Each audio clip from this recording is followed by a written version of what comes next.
If you've ever looked at the image of Our Lady of Guadalupe, you'll notice that at the center is this beautiful flower. And it's a very unique flower that has 4 petals. And the 4 petals correspond to the shape of it with a little circle in the middle, a part of it. So it's 4 petals and a little circle in the center. Correspond to what was then the Aztec calendar. It was the way the Aztecs looked at time in 1531 when Our Lady Guadalupe appeared in Mexico City to St. Juan Diego. And what's interesting is how the chaos of that time when the Aztecs were living, which they felt like time was coming to an end because of all the craziness going on in the world, as Europeans were coming in and all this stuff was going on. And so on Mary's garment is this flower. And as the Aztec Indians came to this, they realized that whatever was behind that flower was going to be the source of life and light that would never be extinguished. And according to Aztec philosophy, even before Christians arrived, they knew that after these 4 petals, there was going to be a 5th. And these were the different epochs of their times. And they had 4 epochs, and they're waiting for the final 5th one. And so more than 6 million Aztec Indians and indigenous were brought to Christ through the image of our Blessed Mother Mary of Guadalupe.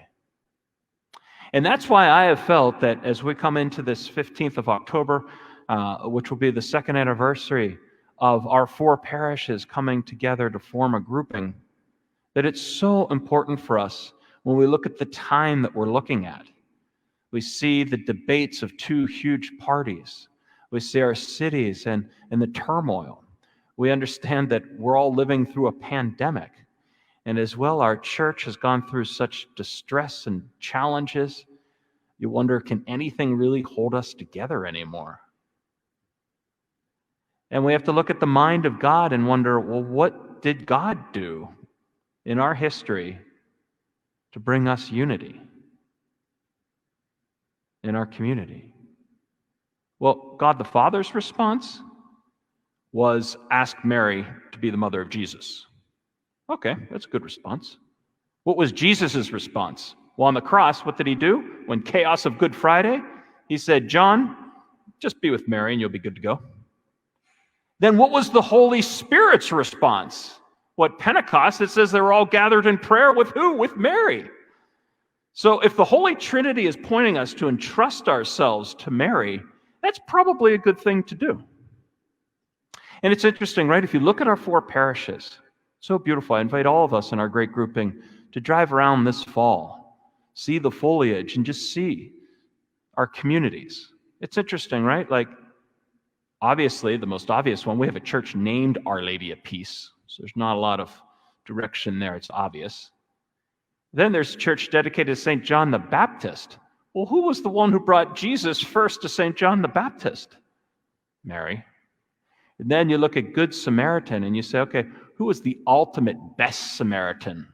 The one that truly took care of that couple when they didn't even have any wine, but Mary.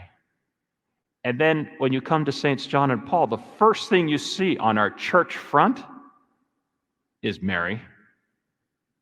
And one of the most beautiful aspects of Saints John and Paul is actually not up above and all the wonder of this beautiful place that we have, but it's nestled into the comfortable grotto where Our Lady of Guadalupe is, with the tabernacle with the rose, and Juan Diego showing us exactly what it means to entrust ourselves to Mary.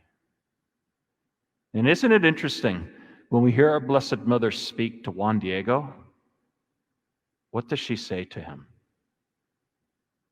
Am I not here, your mother?